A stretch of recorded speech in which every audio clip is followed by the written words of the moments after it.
Hello, അപ്പം പുതിയൊരു വീഡിയോയിലേക്ക് സ്വാഗതം. വണ്ടി മൊത്തം പണിയായിട്ടിരിക്കുകയായിരുന്നു. അപ്പം തന്നെ ഓയിൽ മാറിയിട്ട് പോകുന്നത്. നമ്മുടെ ഇന്ത്യൻ ഓയിൽ പമ്പിലായിരുന്നു വന്ന് ഓയിൽ മാറാനായിട്ട്. ഇവിടെ ആകുമ്പോൾ ഷടപടയെന്നുള്ള പരിപാടിയാണ്. വർഷാപ്പിൽ ചെന്ന് കഴിഞ്ഞാൽ അമ്മമാരുടെ കാല് പിടിക്കണം, അമ്മമാരുടെ സൗകര്യത്തിന് നിൽക്കണം. ഇതാകുമ്പോൾ ആ ഒരു പരിപാടിയില്ല. ചെന്ന് പറഞ്ഞാൽ തന്നെ അവർ സെറ്റ് ചെയ്തെല്ലാം തരും. 342 രൂപ ആയുള്ളൂ. ഇത് 3000 കിലോമീറ്റർ ഓടും. മുന്നേ 100 രൂപയുടെ പെട്രോളൊക്കെ ഉണ്ടായിരുന്നു. ഇപ്പം 50 രൂപയുടെ പെട്രോളും ഫ്രീ ഉണ്ട്. എന്തുകൊണ്ടും എനിക്ക് നല്ലതായിട്ട് തോന്നി. ഇവിടുന്ന് പറഞ്ഞതാണോ അതോ വർഷാപ്പിൽ നിന്ന് പറഞ്ഞതാണോ നല്ലതെന്ന് അറിയാവുന്നവരൊന്ന് കമൻറ്റ് ചെയ്യണേ. അങ്ങനെ ഞങ്ങൾ അമ്പലത്തിൽ ഫ്രണ്ട് കാണുമ്പോൾ തന്നെ ഒട്ടുമിക്ക ആളുകൾക്ക് മനസ്സിലാക്കണം ഏതാ അമ്പലമെന്ന്. ഇവിടെ ഇങ്ങനെ നടക്കുമ്പോൾ എന്ത് രസമാണെന്നറിയാമോ? ഭയങ്കര സുഖമാണ് അമ്പലത്തിൽ വന്ന് കഴിയുമ്പോൾ. നല്ല തണുപ്പും നമുക്ക് മനസ്സിന് തന്നെ നല്ലൊരു കുളിർമയൊക്കെ കിട്ടും. എന്തൊരു വല്ലാത്തൊരു വൈബാണ് ഇവിടെ വരാൻ നേരം. ഇന്ന് പൂജയെടുപ്പ് ദിവസമായതുകൊണ്ട് ആദ്യാക്ഷരം കുറിക്കാനായിട്ട് കുറേ കുട്ടികളുണ്ടായിരുന്നു. അതുകൊണ്ട് തന്നെ അത്യാവശ്യം നല്ല തിരക്കൊക്കെ ഉണ്ടായിരുന്നു കേട്ടോ. എല്ലാ ദിവസവും 1 മണിക്ക് അന്നദാനം ഉള്ളത് തന്നെ ഇവിടെ. ഞങ്ങൾ പിന്നെ കഴിക്കാനൊന്നുമില്ല. പാർക്കുട്ടം വ്രതമൊക്കെ ആയിരുന്നു. അപ്പോൾ അതുകൊണ്ട് വ്രതം മുറിക്കാനുള്ള പരിപാടിയില്ലായിരുന്നു. ഫുഡ് കഴിക്കാൻ വന്ന മുരളി ഹോട്ടലായിരുന്നു. ഹരിപ്പാടുകാർക്കും ആലപ്പുഴക്കാർക്കും ഒട്ടുമിക്കവർക്കും അറിയാൻ പറ്റുന്ന ഒരു കിടിലൻ ഹോട്ടൽ തന്നെയാണ്.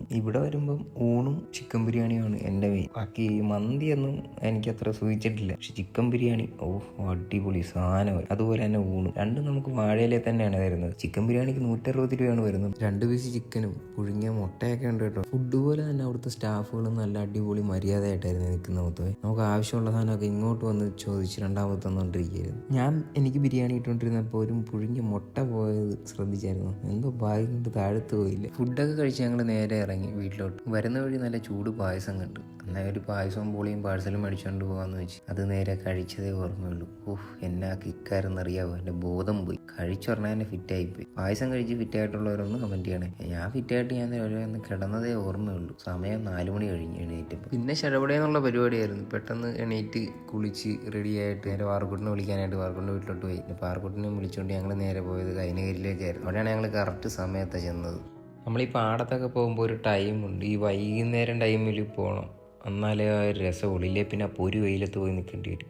ഇതാകുമ്പോൾ കറക്റ്റ് സൂര്യൻ താന്ന ടൈം, അത്യാവശ്യം നല്ല വെട്ടവും നല്ല ക്ലൈമറ്റ്, തണുപ്പൊക്കെ ആയിരിക്കും ആ ഒരു ടൈമിൽ. നല്ല രസമാണ്. ഈ പാടത്തൊക്കെ വരണമെങ്കിൽ ഈ ടൈമിൽ തന്നെ വരണം. പിന്നെ ഞങ്ങൾ കറക്റ്റ് ടൈം ആയതുകൊണ്ട് പിന്നെ കുറേ വീഡിയോ എടുപ്പും പരിപാടിയൊക്കെ ആയിരുന്നു. പാർക്കുട്ടിനാണെങ്കിൽ സാംസങ് ആണ് പൊളിയെന്നും പറഞ്ഞുകൊണ്ട് കിടന്ന് ഭയങ്കര വീഡിയോ എടുപ്പൊക്കെ. പിന്നെ ഞങ്ങൾ കമ്പയർ കഴിഞ്ഞപ്പോൾ അങ്ങോട്ട് സമ്മതിച്ചു തോന്നി. നിങ്ങൾ പറ, സാംസങ് ആണോ ഐഫോൺ ആണോ വീഡിയോയിൽ ഏറ്റവും അടിപൊളിയെന്നൊന്ന് പറയണം. പിന്നെ അത് കഴിഞ്ഞിട്ട് ഞങ്ങൾ കുറച്ച് നേരം കൂടെ വീഡിയോ എടുത്ത് കറങ്ങിയാണെന്നിട്ട് നേരെ വീട്ടിലോട്ട് പോകുന്നത്. ഞങ്ങളുടെ ഈ കുഞ്ഞു വീഡിയോ ഇഷ്ടമായെങ്കിൽ ലൈക്ക്, ഷെയർ ആൻഡ് സബ്സ്ക്രൈബ് ചെയ്യാൻ മറക്കരുത്.